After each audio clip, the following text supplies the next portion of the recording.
السلام عليكم ورحمة الله. maanta waxaan barnaamijka ku soo qaadan sida shirkaduhu dadka u daba galaan iyo shirkadii ogaatay haweenay uurkeeda ka qarinaysay waalidkeed iyadoo aan loo sheegin iyo waxa uu aabaheed ka yiri markii uu arrintaas ogaaday. shirkaddaasaan maanta ka hadlayo waa shirkad Mareykan ah oo Target la dhaho oo iska leh dukaano waaweyn oo bagaashka noocyadiisa kala duwan lagu iibiyo. shirkaddaas ayaa waxa u shaqaynayay xisaab yaqaan la dhaho Andrew Ball oo bartay cilmiga tirakoobka ama statisticska. ninkaas ayaa dadka socda qaybta suuqgeynta shirkaddaas waxa ay weydiiyeen su'aal ahayd haddii shirkaddu rabto inay ogaato macaamiisheeda haweenka ah qaybtooda uurka leh xataa haddii aysan haweenkaasu rabin in shirkaddu ogaato inay uur leeyihiin suurtagal ma tahay arrintaas oo ma la samayn karaa. sababta ay su'aashaas u weydiinayeen ayaa waxay ku fasireen in badanaa dadka macaamiisha ah ee ku xiran dukaanada Target ay waxyaalo gooni ah u soo raadsadaan oo adeegyadooda dhan Target kama qaataan. oo hadday rabaan inay soo gataan waxyaalaha carruurta ku ciyaarto waxa ay u badan tahay inaysan dukaanada Target aadin ee aadaan dukaan caan ku ah iibinta alaabta lagu ciyaaro. haddaba dukaanada Target oo bagaashka noocyadiisa dhan lagu iibiyo waxay rabeen sidii ay ku hanan lahaayeen macaamiil daacad u ah oo dukaan kale aan baahiyahooda u doonan maadaama Target wax walba laga heli karo. nimankaas ka socday qaybta suuqgeynta shirkadda Target ayaa xisaab yaqaankii tafaasiil dheeraad ah ka siiyay sababta ay u danaynayaan haweenka uurka leh inay ogaadaan oo waxay u sheegeen inay adag tahay in dabeecadda macaamiisha la bedelo oo qofkii sanado badan dukaan wax ka gadanayay way adag tahay in dukaan kale uu u leexdo. laakiin hal qodob baa jirta oo shirkaduhu ku tartamaan inay soo jiitaan oo ah waalidka ilmahoodii u horreeyay u dhalanayo. haddaba shirkaddan ayaa waxay rabtay inay sii ogaato haweenka uurka leh maadaama markii haweenta uurka leh ay ilmo dhasho shirkad walba ay ogaan karto oo Mareykanka inta badan dhalashada carruurtu waa public record taasoo keenta in markii ilmo dhasho waraaqo xayeysiisyo ah oo fara badan cinwaanadooda loogu soo diro. haddaba shirkadda Target ayaa waxay rabtay inay ogaato dumarka uurka leh ka hor intaysan ogaan shirkadaha kale oo ay iyadu u dirto xayeysiinta kana dhigto macmiil iyada ku xiran.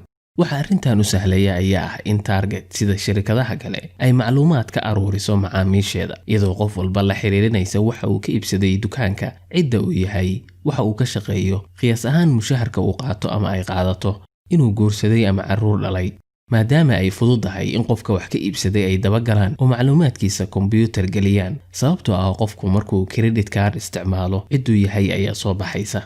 haddaba macluumaadkaas badan ay ka aruuriyeen qofka oo shirkadko dhan ay sidaasi sameeyaan ayaa waxay uga faa'iideystaan inay falanqeeyaan oo daba galaan waxa ay macaamiishoodu xiisaynayaan iyo sidii ay u soo jiidan lahaayeen una gaarsiin lahaayeen xayeysiisyo u bandhiga waxa ay danaynayaan. haddaba Andrew Ball ayaa waxa uu ka mid ahaa cilmi baarayaashii ay shaqaalaysiisay shirkaddu si ay u falanqeeyaan macaamiisha ay shirkaddu macluumaadka ka aruurisay. tusaale ahaan hadday carruur leeyihiin ciidaha ka hor loo diro xayeysiisyo alaabta carruurta ku ciyaarto ah iyo waxyaalo sidaas la mid ah oo macaamiisha kala gedisan si weyn ugu soo xiray shirkadda. laakiin Andrew ayaa markaan waxa ay shirkaddu ka rabtay inuu balcadeeyo inay dhici karto in haweenka uurka leh ay shirkaddu ogaato iyagoo aan loo sheegin si ay shirkaddu waraaqo xayeysiis ah ugu dirto.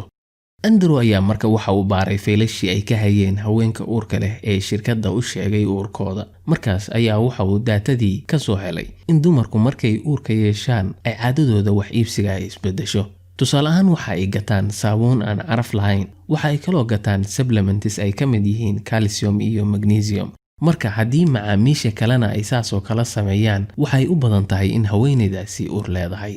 Andrew marka waxa uu soo helay 25 shay oo dumarka uurka leh ay badanaa gataan waxaana uu sameeyay barnaamij saadaalinaya haweenka uurka leh marka la fiirinayo waxa ay gadanayaan si markaa kadib ay Target ugu dirto xayeysiisyo gaar u ah haweeneydaas uurka leh. sanad kadib markuu barnaamijkaas saadaaliya haweenka uurka leh uu dhaqan galay ayaa Target magaalada Minneapolis ku yaala yimi nin cabasho ah oo aad u careysan waxaana uu watay xayeysiin ay shirkaddu u soo dirtay gabadhiisa.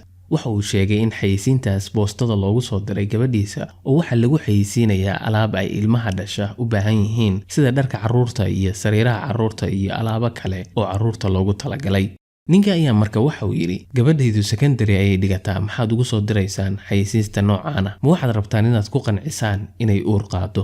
ninka maamulka ah ayaa waxa uu sheegay inay ka cudur daaranayaan haddii qalad dhacay mar labaadna ay la soo xiriiri doonaan si ay ugu xog waramaan halkuu qaladku ka yimi.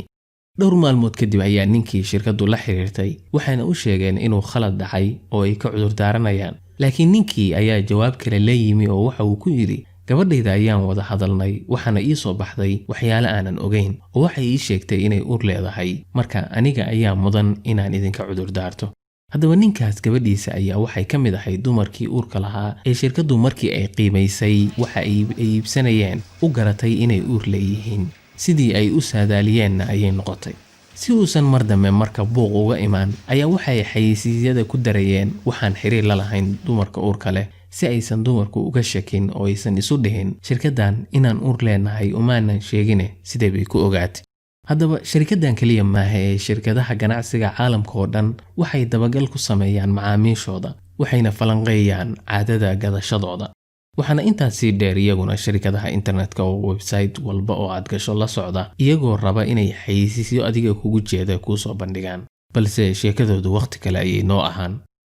intaas noogu jooga barnaamijkii maanta intii aan mar dambe kulmi doono nabadgelyo. wassalaamu calaykum waraxmatullahi